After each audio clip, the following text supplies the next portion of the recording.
बीते टूयू का गाया जाना ऐसा मानो एक बेजान मम्मी में जाना जाने की खुशी में गाया जा रहा हो। अवस्थी सर को उस समय कोई राह मिली तो शायद उनकी खुद की तलाश से।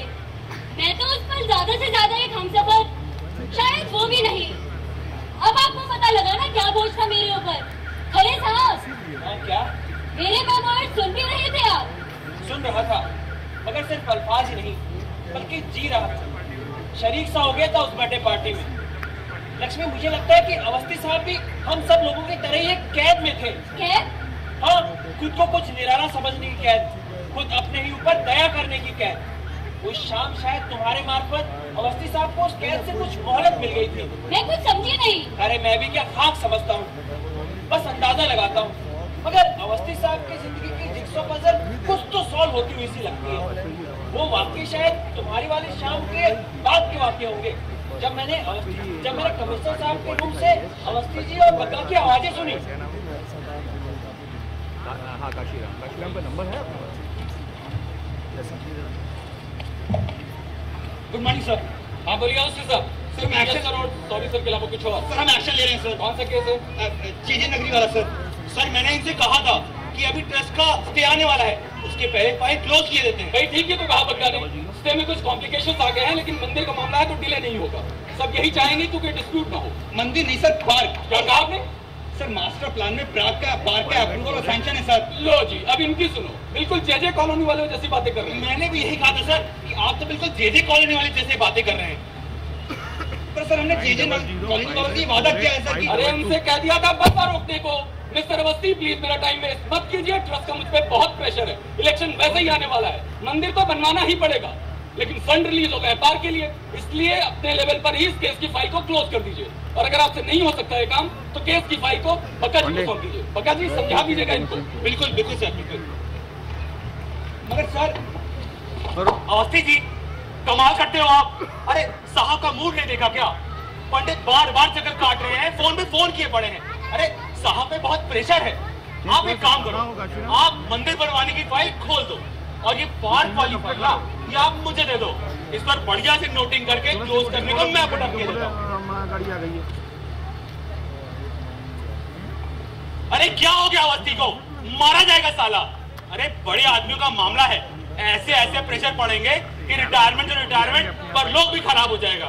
भाई मैं तो अवस्थी के भले की बात कर रहा था। हाथ पांव ऐसे ही कीर्तन कर रहे हैं, अभी ज्यादा भीड़ जब किया तो लुढ़क जाएगा।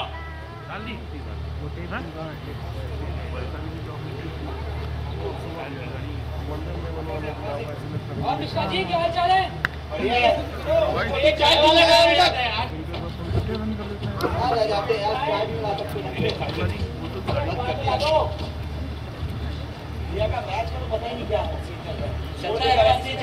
टाइम में नहीं हो पाएगा ये कुछ काम। अगर टाइम कम हो तभी पूरी हो पाती है खरे साहब। अरे पंडित जी नमस्कार नमस्कार। सौभाग्य से आज अवस्थी जी ऑफिस में ही है, वरना आजकल तो साइड पर ही मिलते हैं। दिन हो गया रात। आइए बैठिए। नमस्ते पंडित जी। नमस्कार नमस्कार। पंडित जी कुछ चाय नाश्ता वगैरह? अरे बग्गा जी उसकी कोई आवश्यकता नहीं है। आज तो बस अवस्थी साहब के दर्शन हो गए तो जैसे तृप्ति होगी। अरे आप लोगों को तो याद भी नहीं होगा, हम लोग अपनी शिक्षा दीक्षा समाप्त करके लखनऊ आए तो आदरणीय अवस्थी जी ने हमारी सहायता की थी। कान्य कुब्ज ब्राह्मण अवस्थी जी बहुत ही उत्कृष्ट गोत्र, हमारी बिरादरी के अत्यंत आदरणीय सदस्य। अरे बग्गा पंडित जी की कुछ मिठाई वगैरह मंगा दो भाई। हाँ हाँ बिल्कुल। छोटू जरा वो अग्रवाल स्वीट से गर्मा गर्म समोसे लेके आओ। पंडित जी हाँ आप लोगों ने कैसे कष्ट किया पंडित जी? अरे कष्ट शब्द तो आदरणीय अवस्थी जी आप ही की तरह हमारे शब्दकोश में भी नहीं है। केवल जन कल्याण के प्रति कर्तव्य पालन में कुछ विघ्न आए तो ही आत्मा को कष्ट होता है, परंतु अवस्थी साहब की छत्र छाया और कृपा दृष्टि बनी रहे तो जन कल्याण में विघ्न कैसा?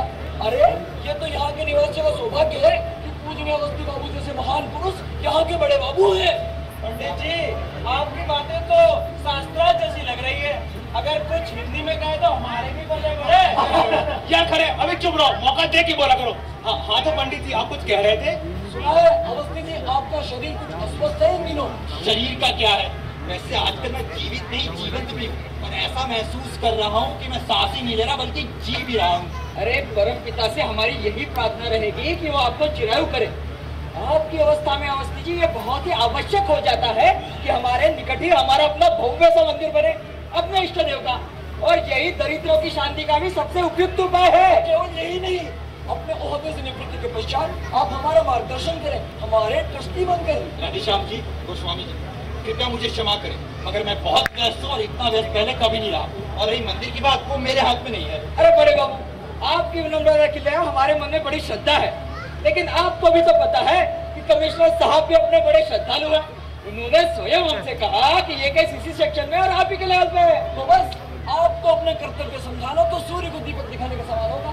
ऐसा कीजिए, सड़क के किनारे भव्य मंदिर बनवा दीजिए और आसपास कुछ एक पक्की दुकानें। और हाँ बक्का जी, पार्किंग की जगह भी, क्योंकि आजकल समाज का उच्च वर्ग भी मंदिरों में बहुत श्रद्धा रखता है। अधिकतम। और रही वनस्पति वगैरह की बात, तो ऐसा कीजिए, मंदिर और झोपड़पट्टी के बीच में लगवा दीजिए। मंदिर और झोपड़पट्टी की पारस्परिक मर्यादाएं बनी रहेगी। वाह वाह पंडित जी, सुभान अल्लाह सुभान अल्लाह। खड़े, बदतमीजी मत करो, बीच में मत बोलो यार। अरे मैं तो दाद दे रहा हूँ जनता के लिए ऊंचे जज्बे की।